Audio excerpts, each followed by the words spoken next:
Pemirsa, penyanyi Ruth Sahanaya tak menyangka aktingnya dalam film Glenn Fredly The Movie mendapat penghargaan.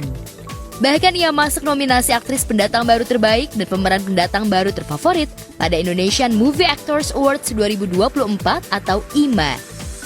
Istri Jeffrey, Wawo Runtu yang ditemui mengaku bangga dan surprise aktingnya dihargai begitu besar oleh insan perfilman tanah air. Iyalah, apalagi kaget, saya yang ada kaget gitu kayak hah, masa sih gitu. Bener-bener kaget aja gitu, maksudnya disandingkan dengan semua yang masuk nominasi itu orang-orang yang udah khatam gitu, boleh dibilang udah jago di bidangnya, udah berpengalaman, yang sudah punya pemain-pemain yang berkarakter semua. Jadi kaget banget lah pastinya Widya ya, maksudnya ini bercanda apa gimana sih gitu.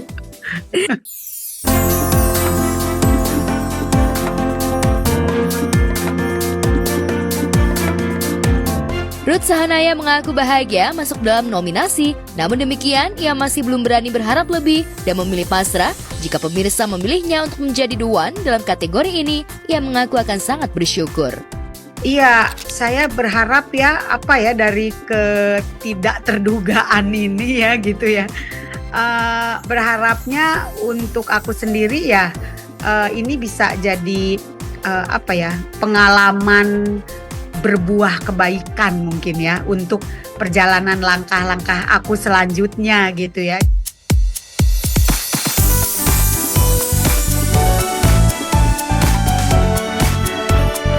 Sementara itu nama Vino G. Bastian masuk dalam jajaran juri IMA 2024. Vino mengakui ini merupakan pengalaman pertamanya memberikan penilaian serta menyeleksi sineas tanah air. Vino yang ditemui mengungkapkan pengalamannya memilih yang terbaik hingga masuk nominasi IMA 2024. Dan buat saya itu cukup menjunjung tinggi keadilan ya. Jadinya apa yang dihasilkan keputusan di IMA ini benar-benar fairness-nya benar-benar bisa kita pertanggungjawabkan gitu. Dan saya ini pertama kali masuk ke jajaran dewan juri. Buat saya penilaiannya ketat banget, detail banget. Mulai dari bagaimana seorang aktor itu bertransformasi, mendalami perannya, detail banget Mbak. Bahkan setelah penilaian itu pun masih ada juga debat lagi yang sangat panjang. Kita di sini bukan cuma hanya menjadi dewan juri penilai, tapi kita juga belajar gitu loh. Gimana sih sebuah ajang penghargaan itu dikemas dan mencari pemenang itu dengan sangat jujur, dengan sangat adil. Dan bagaimana saya sebagai aktor, karena ini penghargaannya mengkhususkan untuk aktoran, gimana sih saya melihat teman-teman itu menilai saya sendiri gitu. Dan itu membuat motivasi saya untuk kedepannya akan lebih baik lagi.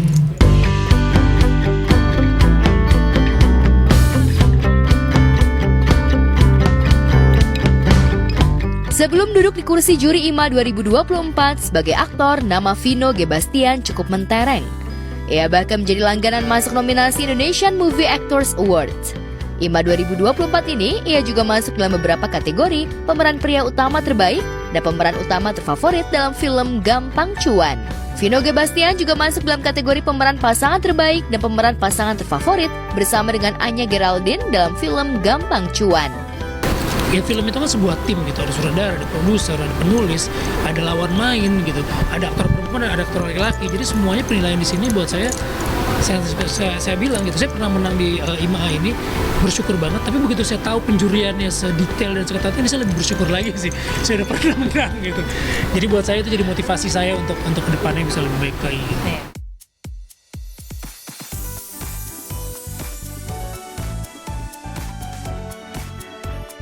Sebagai putra bungsu dari Bastian Tito dan Haja Herna Debi, ia memilih darah seniman dari sang ayah yang merupakan penulis cerita silat terkenal Wiro Sableng. Walau sempat dilarang oleh ayahnya, namun bakat Vino muncul melalui aksi sebagai penabuh drum sekolah hingga mendapat tawaran menjadi model majalah.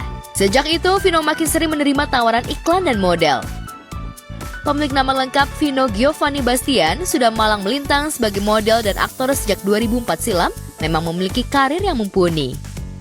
Sederet film yang dibintangi mendapat apresiasi serta penghargaan, seperti Buya Hamka, Krisye, Warkop DKI Reborn, bahkan film laga Wiro Sableng 212. Totalitas akting Vino G. Bastian meraih prestasi yang prestisius, salah satunya memenangkan penghargaan pemeran utama pria terbaik dalam Festival Film Indonesia 2008 dalam Radit dan Jani. Tahun berikutnya, Vino berhasil membawa pulang piala penghargaan sebagai pemeran pria utama terfavorit dalam ajang Indonesian Movie Actor Awards 2018 pada film Krisye.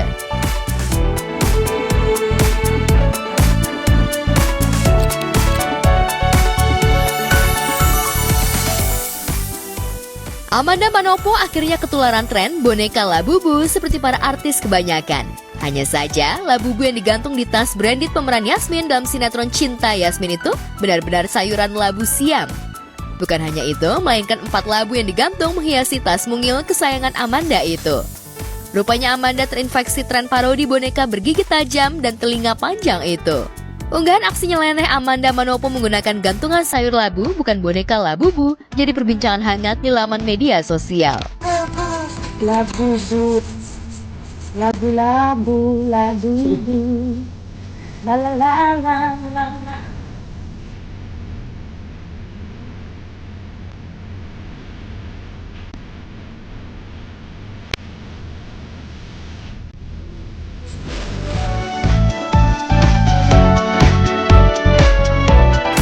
Tren parodi Labubu jadi perhatian publik sejak akun @chwepik memposting seorang wanita yang terekam ketika mengenakan gantungan labu siam dengan tali rafia terikat di tas hitamnya hendak membeli makan. Pemandangan itu sontak membuat sejumlah warganet tersenyum geli membaca captionnya, Labubu. Aksi Amanda Manopo yang seringkali membuat gregetan itu seolah terbawa dalam aktingnya di sinetron Cinta Yasmin. Walhasil, ia pun menjadi rebutan antara Romeo dan Rangga. Rangga bahkan sempat tersenyum bangga ketika mengetahui lamarannya diterima Yasmin. Namun ketika keduanya tengah melakukan sesi foto pertunangan mereka, Rangga menyadari jika Yasmin tak merasa nyaman berada di dekatnya. Padahal ini kan sesi foto untuk acara tunangan aku sama Yasmin. Tapi kenapa dia kayak gak nyaman banget aku deketin? Lagi photoshoot untuk tunangan kita. Tapi kenapa kamu kayak jaga jarak itu sama saya? Nggak jauh, enggak kok Pak. Biasa aja.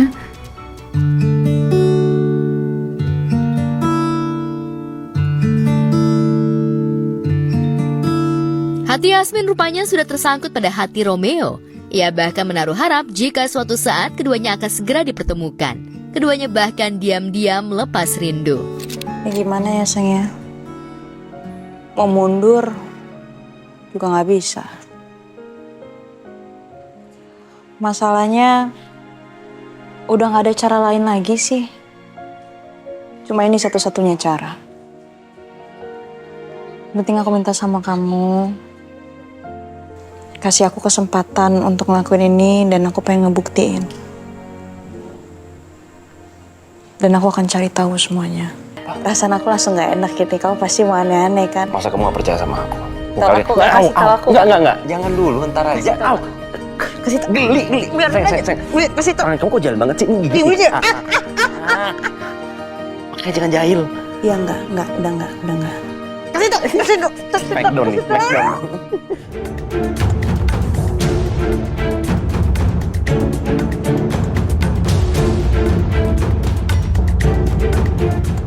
Sadar jika Yasmin tak menaruh hati padanya, Rangga geram.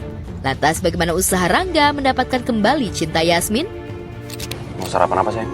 Aku percaya deh sama pilihan kamu. Pilihan aku pasti bagus ya. Kalau nggak bagus, mana mungkin kamu milih aku? Kamu makin jago yang ngobrolnya. Yasmin pergi kemana ya? Itu kan mobil Romeo. Jangan-jangan Yasmin pergi sama Romeo lagi. Itu kayak mobil Mas Rangga deh. Nunduk sayang, nunduk. Jangan sampai ketahuan. Gua akan kejar lu. Lu mau ngapain? Lu mau nyelakain gua? Minggir!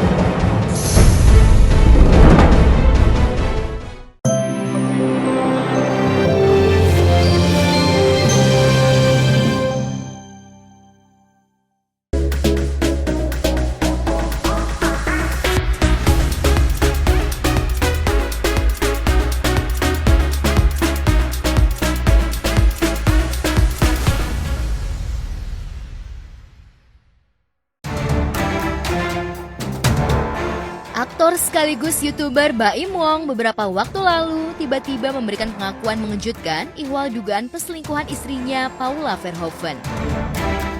Tak tanggung-tanggung dengan menggandeng juru belanya Fahmi Bahmit, tanpa tedeng aling-aling, kubu Baim mengklaim punya bukti dugaan cinta terlarang sang istri dengan pria idaman lain, bahkan pria tersebut disebut-sebut masih punya hubungan dekat dengannya. Saya memang bisa dibilang dikhianati sama dua orang terdekat saya, dari pihak perempuan sama laki-laki. Yang laki-lakinya itu adalah teman baik saya sendiri.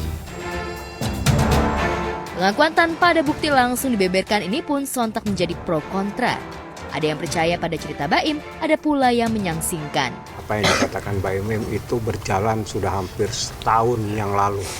Jadi tepatnya November 2023 itu awal dan sudah dikembalikan, disampaikan, dibicarakan dan sebagainya. Materinya tidak perlu saya sampaikan, yang penting bahwa di sini ada problem yang luar biasa sehingga seorang suami ngambil sikap mengajukan permohonan cerai tarak di pengadilan agama. Pas kejadian itu hari pertama saya itu sudah memaafkan, tapi pakai caranya saya lah ya.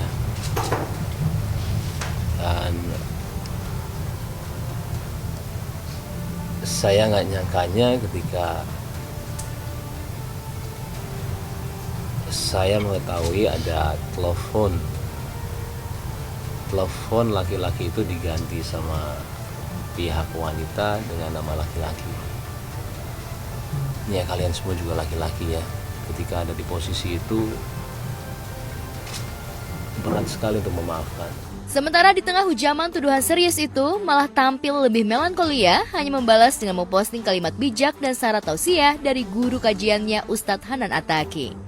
Keberanian Baim membongkar tabir rahasia dinginnya Bahtera dengan Paula yang nyaris berlangsung selama setahun ini seolah menyeratkan sikap kukuhnya untuk segera berpisah. Apalagi tuduhan ini jelas menunjukkan aib istrinya yang belakangan tengah berusaha hijrah. Lantas benarkah Baim sudah tak kuat memendamnya sehingga harus membongkar aib ibu dari dua putranya? Saya tidak akan sering untuk ngobrol gini sama kalian ke depan ya. Maaf. Saya sengaja sekarang begini supaya clear aja. Saya juga saatnya kali ya, bukan membersihkan nama saya, kayak sampai sekarang saya nggak tahu ini keputusan yang benar atau enggak. Karena kan saya harus bilang kalau memang ada ketidakjujuran itu. Cuman saya minta maaf sama wartawan. Saya juga tahu pekerjaan kalian. Bukannya saya nggak mau diwawancara. Saya kasihan sama anak saya. Saya cuma mikirin anak saya doang. Saya nggak mau mereka itu tahu masalah ini. Cuma tambah kesini itu semua ketidakjujuran itu ada. Jika Baim lebih terbuka saat menghadapi situasi pelik perceraian dengan mantan istrinya Paula Verhoeven, Gading Martin justru lebih berusaha tenang dan menutup rapat ihwal gejolak yang dialaminya saat masih dengan Gisel. Tapi sayang tak berselang lama, setelah resmi bercerai, Gisel malah diguncang prahara video asusila dengan lelaki lain hingga ia harus rela meminta maaf pada publik atas perbuatannya. Maka wajar ketika Baim dan Paula yang relatif masih sahabat selebritinya, Gisel tak mau ikut campur urusan sejoli ini, kecuali mendoakan masalah yang menerpa Baim dan Paula segera reda. Pokoknya mah doa yang terbaik, kita kan nggak pernah tahu kalau jadi orang luar ceritanya seperti apa, kan semuanya pasti proses, jadi aku juga tidak berhak gimana, yang penting support untuk selalu saling ini aja, punya damai sejahtera ngelewatin semua musim yang sekarang gitu. Lelaki lain yang menyandang status suami dan ayah yang terkesan ogah membongkar tabir rahasia keburukan sang istri adalah JJ Govinda. Bak petir di siang bolong, tiba-tiba JJ dihujam pengakuan istri dari aktor Randy Kernet, yakni Lady Nayawan, yang mengungkap tabir perselingkuhan sang suami dengan Shahnaz Shadika sekitar Juni 2023 silam. Saya tidak cabut gugatan, tidak cabut gugatan, tapi dilakukan di mediasinya hasilnya kita buat akta perdamaian nanti. Ada akta perdamaiannya. Tapi dalam derasnya hujaman isu petualangan cinta terlarang sang istri dengan pria lain, JJ berusaha tegar dan masih lapang dada, rela memberi kesempatan untuk sang istri agar kembali memperbaiki tabiat buruknya. Hingga kasus ini reda, JJ tak pernah terpancing untuk membongkar sedikit pun aib sang istri, hingga akhirnya bahtera keduanya kembali pulih. Di sini gue gak mau terus-terusan nyalain orang, jadi lebih baik gue berkaca, introspeksi diri, mungkin ada kurangnya apa. Nanas pun sama, misalkan gue ada salah, pasti Nanas introspeksi, karena namanya manusia ya pasti tidak luput dari kesalahan. Tak heran jika Shahnaz pun tak mau ikut berkomentar banyak ihwal kisruh bahtera yang menimpa sahabatnya Paula maupun Mbak Imong yang relatif punya hubungan dekat dengan kakak kandungnya Raffi Ahmad. Iya kenal dekat sama Kak Paula, sama Kak Baim juga kenal dekat. Tapi kan Kak Baim sahabatnya AA dari lama ya, dari aku kecil udah kenal, sama Kak Paula juga dekat. Itu baik kok, Kak Baim baik, Kak Paula baik. Jika Gading maupun JJ tak mau mengumbar aib istri atau mantan istri, mungkin Mbak Im berbeda. Tapi warganet justru menyoroti akankah tuduhan Mbak Im berakhir anti klimaks di pengadilan seperti tuduhan Ari Wibowo terhadap mantan istrinya Inge Anugrah yang ditudingnya punya lelaki idaman lain di lokasi gymnya? Atau mungkin Mbak Im dan pengacara cukup punya bukti kuat sehingga kelak akan dibeberkan di depan majelis hakim? Cerita saya, insya Allah saya bisa mempertanggungjawabkan semuanya.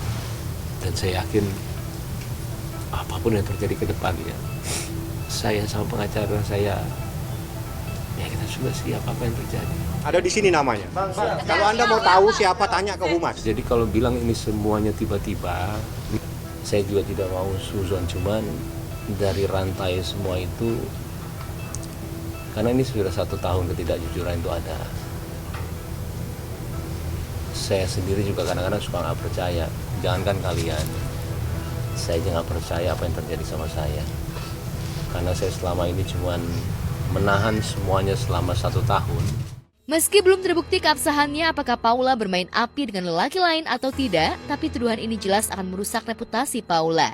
Apalagi beberapa teman hijrah satu kajiannya seperti Ria Ricis maupun Inara Rusli, mereka justru berada di posisi berbeda dalam mengalami masalah bahtera. Ricis disebut-sebut merasa mendapat kurang perhatian karena suaminya dulu lebih asik dengan lingkaran pergaulannya. Sementara Inara Rusli jelas-jelas telah diselingkuhi sang suami selama beberapa kali sehingga ia harus mengambil keputusan cerai. Sebenarnya lagi masih pembahasan sih sama dedinya anak-anak, karena rumah yang sekarang aku tempatin ini rencananya nanti mau kita jual, kemudian dedinya mau beliin buat anak-anak.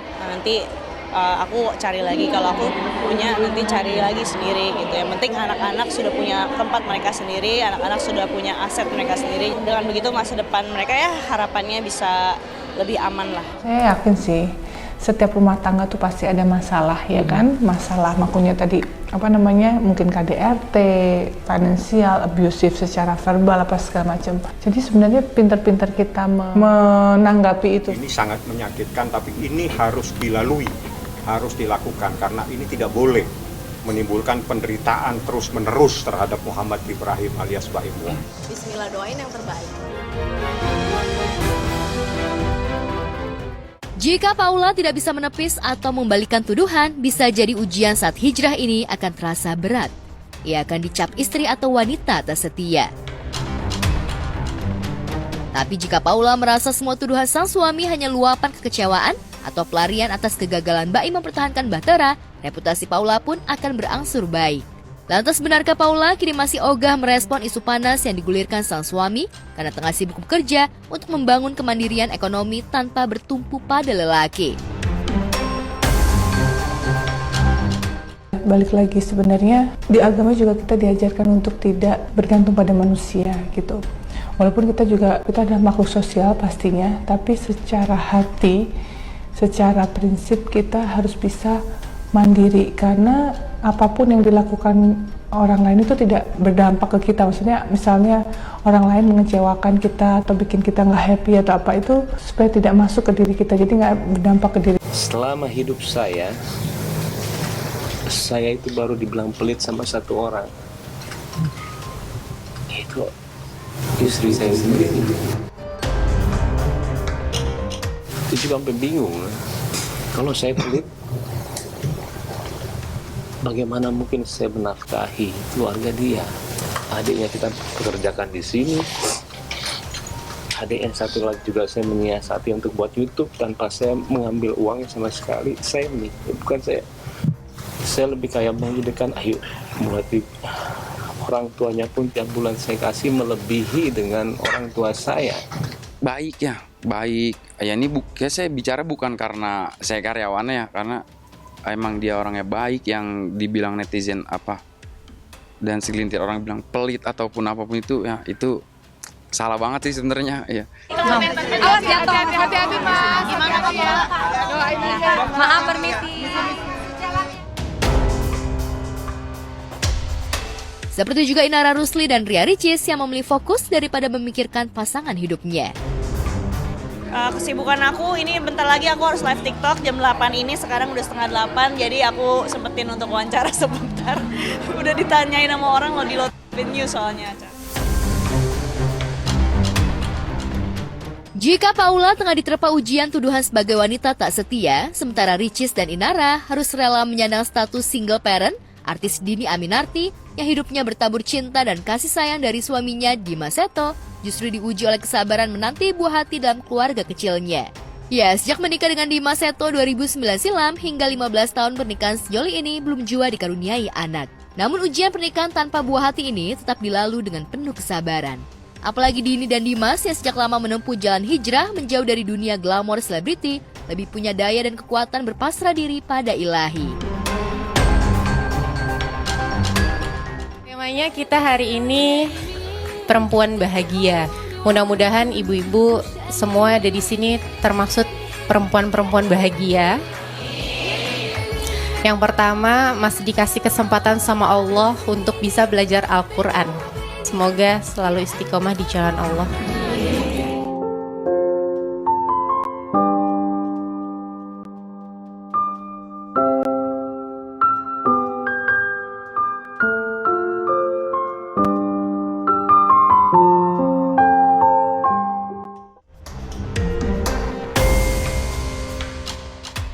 Meski semua memasrahkan pada takdir ilahi, namun tak lantas membuat Dimas dan Dhini Aminarti berdiam diri. Kabarnya sejoli ini tetap mematok program kehamilan. Lantas benarkah Dhini tengah menempuh jalan bayi tabung seperti yang dijalani sahabatnya Zaskia Sungkar? Benarkah keduanya sempat berkonsultasi dengan Zaskia maupun Irwansyah? Aku dari dulu memang selalu bilang sama Mas Dimas, pengen deh bawa anak Palestina ke sini gitu kan. Tapi memang itu kan bukan hal yang mudah gitu kan. Syaratnya Kak Dhini nggak bisa menyanggupi. Iya, karena kita pernah ketemu sama anak Palestina. Mau tahu syaratnya nggak? Jadi kalau misalnya kita mau bawa anak Palestina, kita harus bawa ibunya. Bawa ibunya, which is berarti harus dinikahi. Jadi aku bilang, aduh nggak jadi deh aku.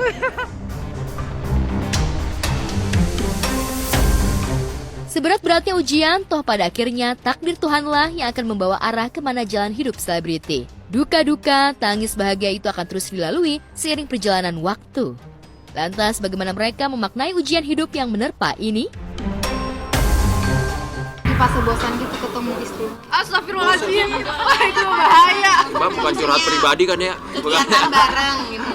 Enggak lah. Istri saya selalu kalau nggak ketemu berapa saat kayaknya udah kangen aja ngeliatnya. Saya pernah ketemu, saya kenal Dini dan saya mengagumi kisah cinta mereka. Saya percaya dengan cinta yang mereka punya. Dan kalau setiap kita pasti setiap hubungan juga mungkin punya masalah atau apa segala macam gitu. Tapi saya percaya dengan cinta yang mereka punya dan ya kita yang lain kita doain aja gitu. Insya Allah semuanya baik-baik.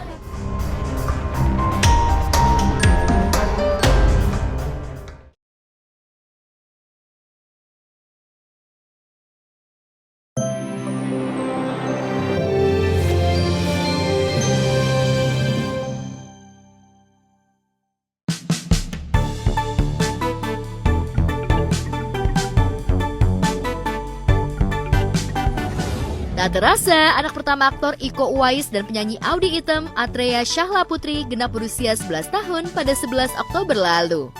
Audy dan Iko memberikan surprise party kepada kakak Atreya tepat tengah malam saat pergantian tanggal.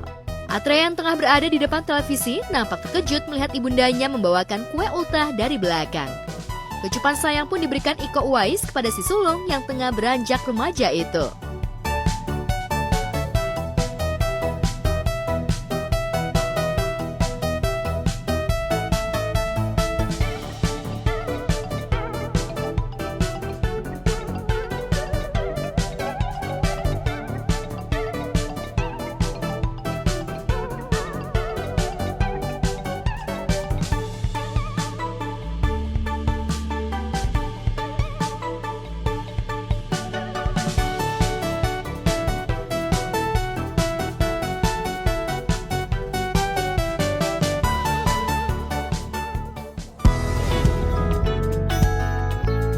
Siang harinya, Audi dan Iko menggelar pesta ulang tahun Atrea di sebuah wahana bermain anak di kawasan Jakarta Utara. Sayangnya, Iko tidak bisa hadir karena sibuk syuting.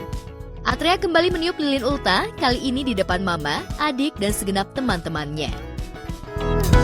Happy birthday to you, shining star, shining star. May your dreams come true. No matter how far you light up the room with your radiant glow. Oh, the world is lucky to have you. Don't you know you're kind of strong with a heart of gold. You brighten up lives to you we behold. Every step you take, catching everyone's eye. You're a beacon of love, let your spirit soar high. Your laughter is infectious, it fills the air. Selain suka menyanyi seperti ibundanya, sejak kecil Atrea juga sudah belajar ilmu bela diri dari ayahnya. Sementara adiknya Aneska yang baru berusia 6 tahun lebih suka main drum.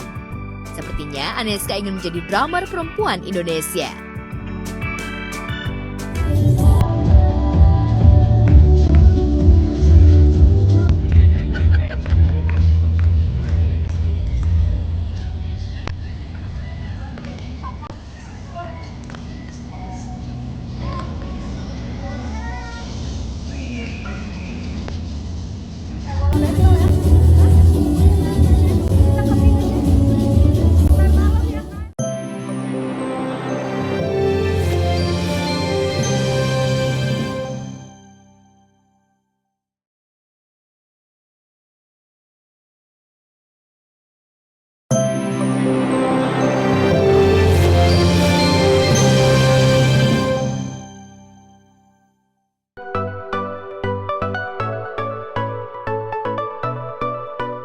Pemirsa, Aliyah Mas Said dan Aurel Hermansyah sudah bersahabat sejak lama. Hubungan keduanya makin dekat usai Aliyah menjadi adik ipar Aurel. Tak hanya sering jalan bareng dan melewati waktu bersama, keduanya juga kerap terlihat berolahraga jogging bersama. Tak hanya mereka berdua, tapi juga ada Ashanti bersama cucunya Azura. Hal ini terkuak dari video yang diunggah di kanal YouTube Atta Halilintar.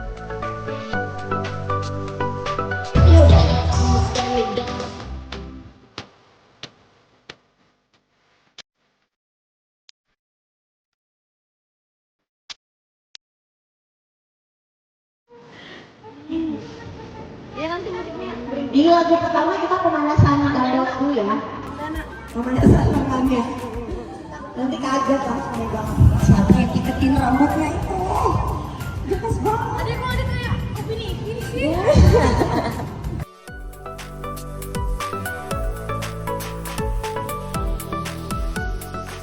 Sementara yang tak kalah mencuri perhatian, yakni keberadaan Aminah Hana Nur Atta juga tak mau ketinggalan ikut bunda serta tantenya jogging. Aminah mengikuti gerakan seperti arahan instruktur. Sementara sambil menanti bunda serta neneknya jogging, Azura bermain wahana permainan bersama ayahnya.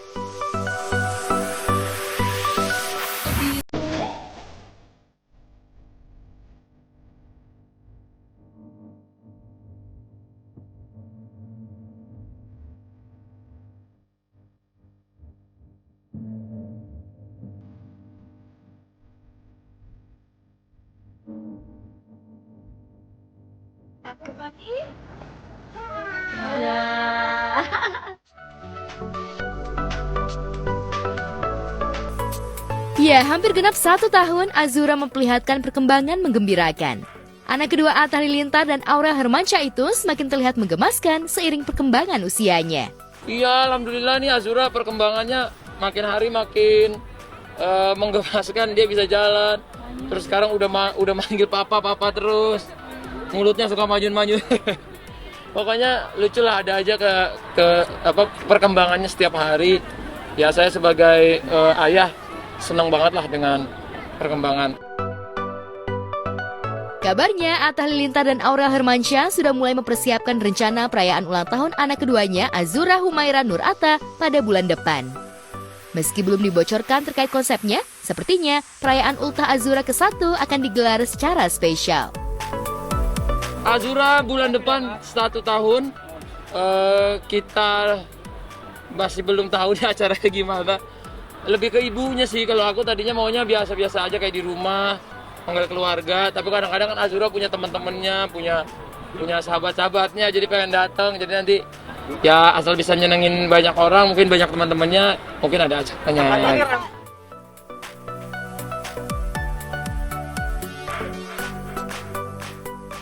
Jika Amina ketularan nenek dan tantenya untuk jogging, sang bunda, Aurel, bahkan tengah tertular demam nonton timnas Indonesia berlaga.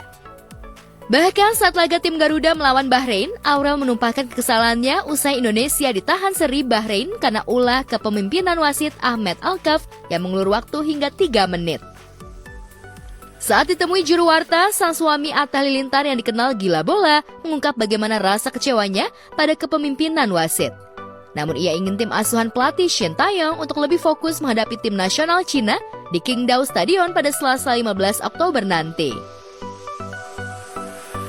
Saya pribadi juga, saya aja yang nggak jarang-jarang nangis gitu ya. Waktu kemarin tuh berkaca-kaca gitu, ya Allah sakitnya gitu ya. Karena ketika kita berharap merah putih tiba-tiba kemungkinan bisa masuk Piala Dunia, kita dikecewakan sama wasit. Ya kalau saya sih tetap pengen ada kita komplain lah ke sana karena pengen ini yang terbaik. Tapi untuk timnas kita tetap harus fokus.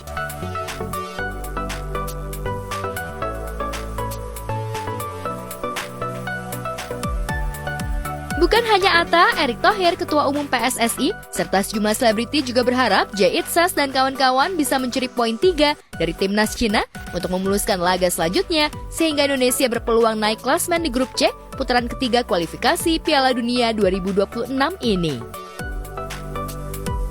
Saya text message satu-satu semua pemain bahwa yang sudah lewat kita ke depan, kita punya mimpi besar 15 poin.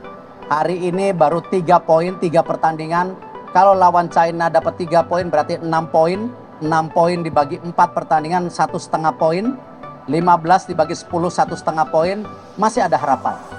Tetapi tentu ya kita harus mencari beberapa kemenangan yang ketika kita menjadi tuan rumah tentunya ketika lawan Bahrain, lawan China.